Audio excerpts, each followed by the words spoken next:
Kenalkan, saya Fadila Aswari Lubis, perwakilan dari kelompok 4. Di sini saya akan menjelaskan tentang isi dari makalah kami yang berjudul Manajemen Inovasi pada Usaha Kecil dan Menengah. Peran UKM atau usaha kecil menengah dalam sektor ekonomi. 1. Berfungsi membawa calon pembeli dan penjual bersama-sama dan menyebarkan informasi mengenai kualitas produk yang dilakukan secara memadai. Kedua, perusahaan-perusahaan kecil menyerap langsung sumber daya dalam kegiatan ekonomi. Ketiga, penurunan permintaan barang impor, harga domestik dengan cepat ditransmisikan ke seluruh masyarakat sehingga merangsang permintaan produk dalam negeri serta potensi pertumbuhan domestik dan ekspor tinggi. Keempat, perusahaan kecil yang terbesar di seluruh negeri akan memberikan manfaat pembangunan ekonomi dan memperbaiki standar hidup masyarakat. Kelebihan UMKM. 1. Tingkat fleksibilitas yang tinggi. 2. Semangat kewirausahaan. 3. Kompetisi. 4. Inovasi lebih cepat karena tanpa struktur. Kelemahan UMKM. 1. Sempitnya waktu untuk melengkapi kebutuhan. 2. Kurangnya sumber daya yang berkualitas. 3. Terbatasnya anggaran. Tantangan UKM di Indonesia. A. Tantangan UKM dalam manajemen pengetahuan. Pada dasarnya, pengetahuan lebih mungkin dibuat, dibagi, ditransfer, dan diterapkan melalui mekanisme di UKM.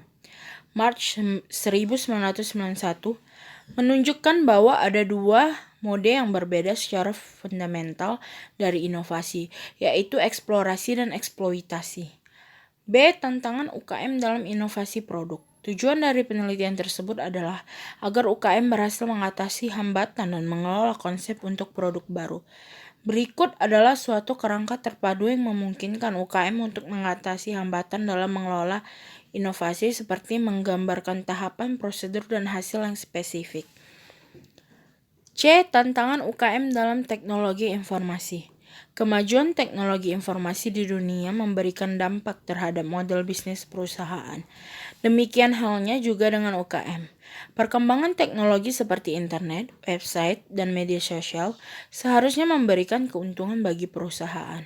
Kemajuan teknologi membuat batasan-batasan yang mempengaruhi siklus perdagangan menjadi lebih mudah, baik itu jarak, komunikasi, pengetahuan baru, atau informasi maupun transaksi pembayaran. D. Tantangan UKM terhadap kepuasan pelanggan. Kepuasan pelanggan merupakan faktor utama yang menjadi perhatian perusahaan-perusahaan besar.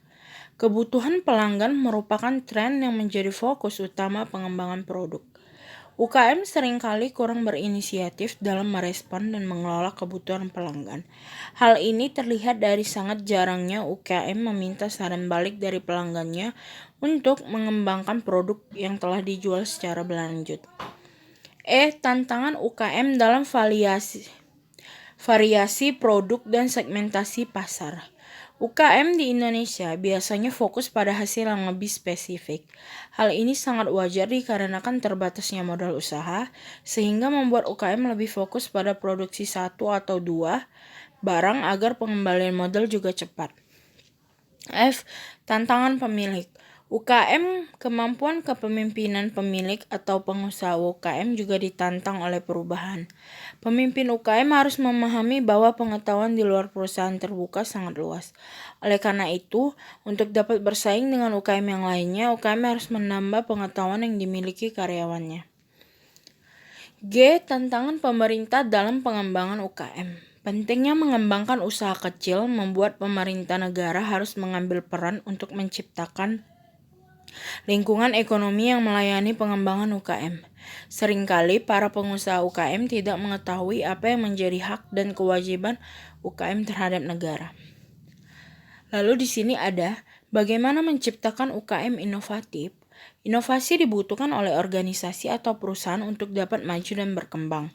Agar perusahaan dapat maju dan berkembang, maka perusahaan harus dikelola secara efektif. Hal inilah yang dinamakan manajemen inovasi. Manajemen inovasi adalah tentang bagaimana perusahaan mengelola inovasi di dalam perusahaan, meliputi perencanaan, proses, sampai tahap implementasi. Dimensi penilaian inovasi pada UKM. 1. Tujuan dan agenda strategis. 2. Kepemimpinan dan budaya. 3. Kolaborasi dan kemitraan. 4. Bisnis dan teknologi. 5. Proses inovasi. 6. Organisasi inovatif. 7. Organisasi belajar dan manajemen pengetahuan. Selanjutnya ada studi kasus.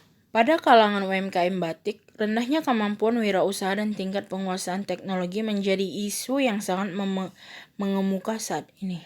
Secara parsial, pengembangan UMKM batik tidak memberikan banyak hasil yang maksimal terhadap peningkatan kinerja.